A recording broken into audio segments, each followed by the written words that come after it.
Samedi 19 juin 2021, mesdames et messieurs, bonjour. Il est 6h30 sur RTI 1 et c'est l'heure de vous informer. Le président de la République, Alassane Ouattara, a procédé vendredi 18 juin à la signature d'un décret. Il porte en nomination des ministres au gouverneur de 12 nouveaux districts en plus de ceux d'Abidjan et de Yamoussoukro. L'annonce a été faite par le secrétaire général de la présidence de la République, Abdrahmane Cissé, que je vous propose d'écouter. Communiqué de la présidence de la République. Suite à la création de 12 nouveaux districts autonomes par décret numéro 2021-276 du 9 juin 2021, en plus de ceux d'Abidjan et de Yamoussoukro, le président de la République, son Excellence M. Alassane Ouattara, a procédé ce vendredi 18 juin 2021 à la signature d'un décret de nomination des ministres-gouverneurs des districts autonomes.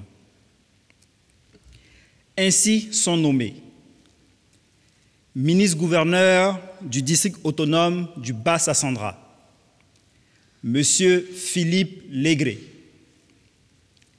ministre-gouverneur du district autonome de la Comoé, M. Pascal Abina Kouakou, ministre-gouverneur du district autonome du Denguélé, M. Gaoussou Touré, ministre-gouverneur du district autonome du Godibois, M. Louis-André Dakori Tablé, ministre-gouverneur du district autonome des Lacs, Madame Raymond Goudou Kofi, ministre-gouverneur du district autonome des Lagunes, M. Vincent Loès, ministre-gouverneur du district autonome des Montagnes, M. Albert Flindé, ministre-gouverneur du district autonome du Sassandra Maraoué, M. Mathieu Babo Daré, ministre-gouverneur du district autonome des Savanes, M. Issa Koulibaly, ministre-gouverneur du district autonome de la vallée du Bandama, M. Jean-Claude Kouassi, ministre-gouverneur du district autonome du Worouba, M. Moussa Dosso, ministre-gouverneur du district autonome du Zanzan, M. Souleymane Touré, ministre-gouverneur du district autonome d'Abidjan, M. Robert Mambé Begré, ministre-gouverneur du district autonome de Yamoussoukro, M. Augustin Abdoulaye Thiam Oufoué, fait à Abidjan le vendredi 18 juin 2021. Et ce nouveau découpage territorial par la création de nouveaux districts autonomes vise le développement et le progrès social dans des aires géographiques beaucoup plus étendues. Retour sur la composition de ces nouveaux districts avec Mahama Traoré. En plus des capitales politiques et économiques que sont Yamoussoukro et Abidjan, les 31 autres régions du pays sont désormais reparties en 12 districts autonomes. Le district autonome est un véritable pôle de développement local, regroupant au moins 2 régions. Il obéit dans son fonctionnement à la fois aux règles de la déconcentration et de la décentralisation. La création du district autonome vise à renforcer l'efficacité de l'action du gouvernement, notamment en ce qui concerne la coordination, l'évaluation, ainsi que le suivi de la bonne exécution des programmes et des projets de développement pour le bien-être de nos compatriotes. Faisons connaissance avec ces 12 nouveaux districts autonomes. Celui d'Idelac aura pour chef-lieu la ville de Dembokro et sera constitué des régions du Nzi, du Ifou, du Bélier et du Moronou. Toujours au centre du pays, retrouvons le district autonome de la vallée du Bandama et son chef-lieu Boaké. Ce district cumule les régions de Gbeke et du Hambol. Le district autonome de la Comoé regroupe les régions de l'Indéné-du-Ablin et du Sud Comoé avec pour chef-lieu à Bengourou. Le nord du pays est désormais subdivisé en 3 districts autonomes, celui des Savanes, du Denguélé et du Woroba. Celui des Savanes est composé des régions du Poro, de la Bagoué et du Tchologo. Korogo en est le chef-lieu. Le district autonome du Denguélé est formé des régions du Kabadougou et du Folon, avec Odiéné pour capitale. Le district autonome du Woroba est fort des régions du Béré, du Bafing et du Worodougou, avec Séguéla pour chef-lieu. L'ouest et le centre-ouest du pays sont désormais représentés par 3 districts autonomes, celui des montagnes composé des régions du Tonkbi, du Guémon et du Cavali, avec la ville de Mans pour chef-lieu. Les régions du Go et du Lodjibois forment désormais le district autonome du Godjibois. La cité de Gagnoa en est la capitale. Et le district autonome du Sassandra-Maraoué, regroupant les régions du Haut-Sassandra et de la Maraoué avec Daloa comme chef-lieu. Plus à l'est, la ville de Bondoukou est le chef-lieu du district autonome du Zanzan, constitué des régions du Bonkani et du Gontougou. Au sud, on retrouve 2 autres districts autonomes, outre celui d'Abidjan. Il s'agit du district autonome des Lagunes, formé des régions de l'Agnébi-Tiassa, de Lamé et des Grands Ponts, avec la ville de Dabou comme chef-lieu. Le district autonome du Bas-Sassandra regroupe quant à lui les régions de la Nawa, de San Pedro et du Boclé. La deuxième ville portuaire du pays, San Pedro, en est la capitale. Autre chose à présent, les travaux de prolongement de l'autoroute du Nord, plus particulièrement l'axe Yamoussoukro-Tiébissou, avancent très bien. Après plusieurs mois de retard, l'ouvrage sera livré en fin septembre. En visite sur le chantier pour voir l'état d'avancement des travaux, l'annonce a été faite par le ministre Amédée Kofi Kwaku. Plus de détails avec Léon Bro. Le ministre de l'Équipement et de l'Entretien routier en plein contrôle qualité sur la section autoroutière en construction entre Yamoussoukro et Tiébissou. Couche de fondation et de bitume, ouvrage et points critiques le long des 37 km passés à la loupe. Question pour Amédée Kwaku de s'assurer du respect des normes. À défaut, rappeler à l'ordre l'entreprise, elle qui s'engage à tenir le délai de livraison de l'infrastructure fixé à fin septembre 2021.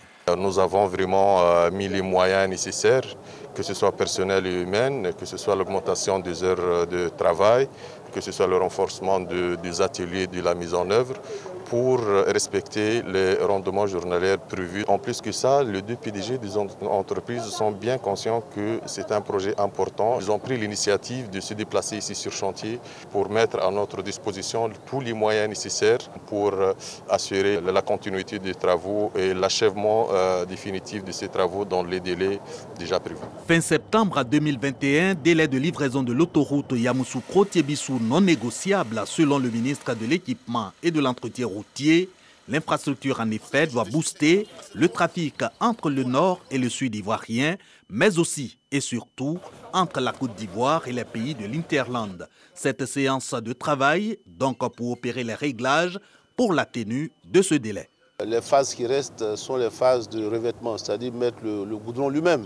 Donc des phases qui ne sont pas très difficiles à faire. Et comme le président de la République et le Premier ministre insistent pour que les chantiers soient livrés dans les délais, nous sommes venus donc inciter l'entreprise, leur dire que la date de septembre 2021, qui est la date limite pour les 48 mois, c'est une date qui doit être tenue. Et si on résilie ce marché aujourd'hui, on va avoir encore des délais plus longs. Nous avons mis en place des procédures pour faire un suivi régulier de sorte que ces délais-là soient tenus. Démarrée en octobre 2017 pour 24 mois, la construction de l'autoroute section Yamoussoukro-Tiébissou a subi plusieurs prolongements pour atteindre 48 mois. Les travaux estimés à 81 milliards de francs CFA sont réalisés à 76%. Travaux routiers, ouvrages d'art, passerelles, passages piétons et travaux annexes compris.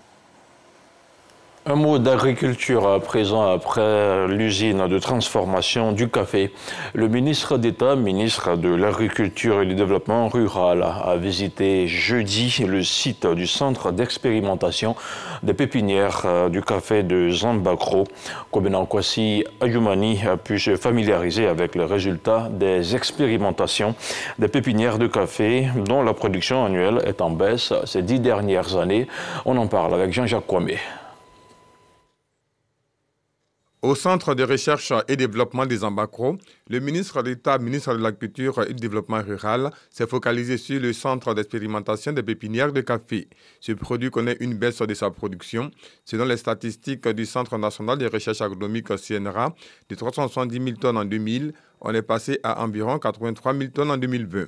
Les résultats des recherches présentées par les différents experts du centre sont encourageants.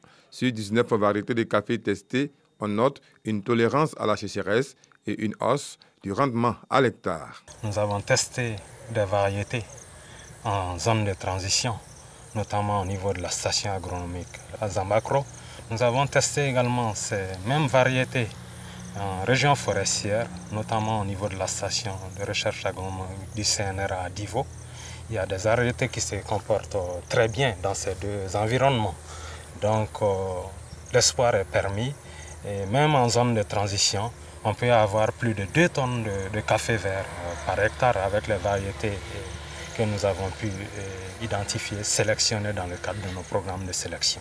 Des résultats qui donnent de l'espoir aux planteurs et à l'État dans sa politique de culture du café. Pensez donc aux producteurs en leur permettant de disposer des plants vraiment capables de donner du bon fruit. On ne peut que les saluer et les féliciter. En tout cas, je pars satisfait de cette visite. Aujourd'hui, je suis venu, je trouve que c'est extraordinaire parce qu'il y a les plans, il y a tout ce qu'il faut vraiment pour permettre à nos producteurs de faire du bon travail. Un programme de replantation du café est à l'étude avec l'appui des centres de recherche. Objectif, relancer la production locale du café dans les prochaines années. Et ici à Abidjan, la 54e promotion de l'école normale supérieure est de sortie. La promotion, baptisée Adama Diawara, ministre de l'enseignement supérieur et de la recherche scientifique, a été célébrée jeudi dernier. On regarde le reportage d'Eugène Atoubé.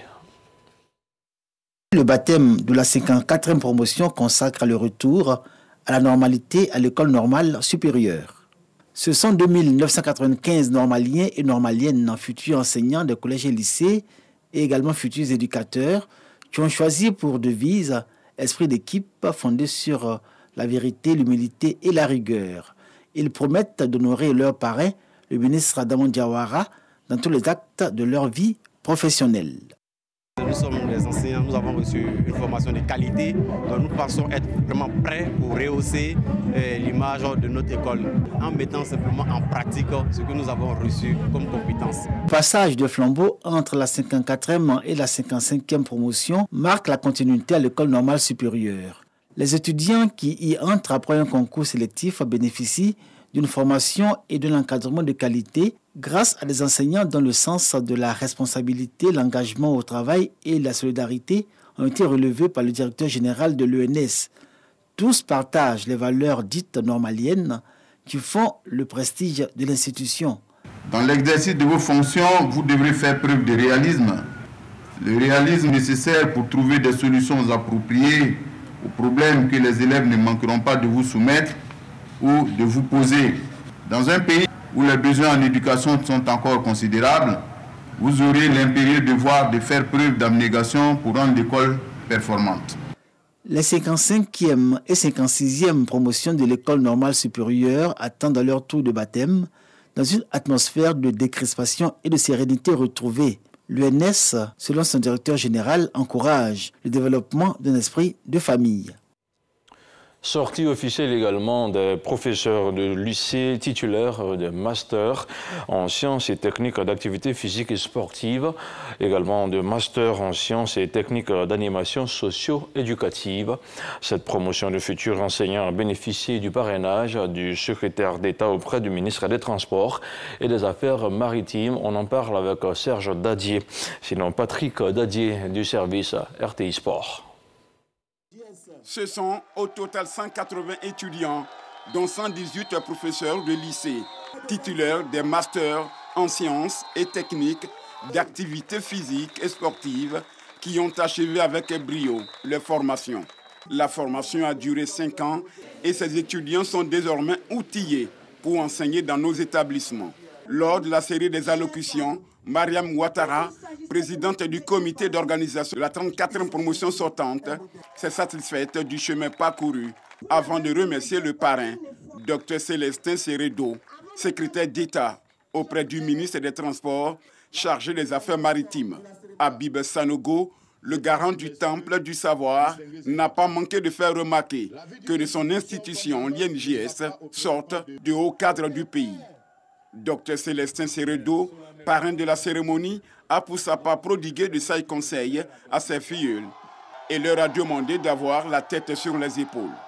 Le parrain a offert la somme de 4 millions de francs CFA à la 34e promotion. Rappelons que le ministre Paulin-Claude Dao, qui présidait la cérémonie, s'est fait représenter par son directeur de cabinet, François Alayao. Des démonstrations de taekwondo, de judo et de gymnastique ont mis un terme à l'événement. Place à présent à l'actualité hors de chez nous au Zimbabwe. Le président Emmerson Mnangagwa a décrété hier vendredi un deuil national de 3 jours en hommage au premier président de la Zambie, Kenneth Kaunda, décédé jeudi à l'âge de 97 ans.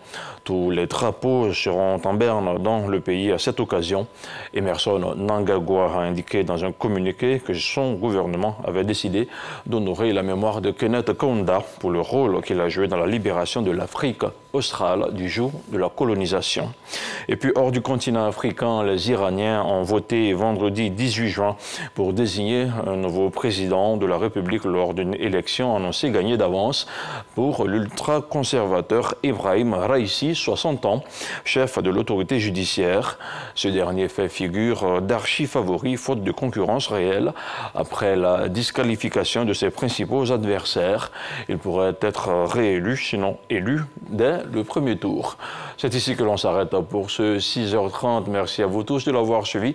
L'information continue sur le www.rti.ci. Retrouvez à 10h et à 13h. Herman Guivet. Quant à moi, je vous dis à demain, 6h30.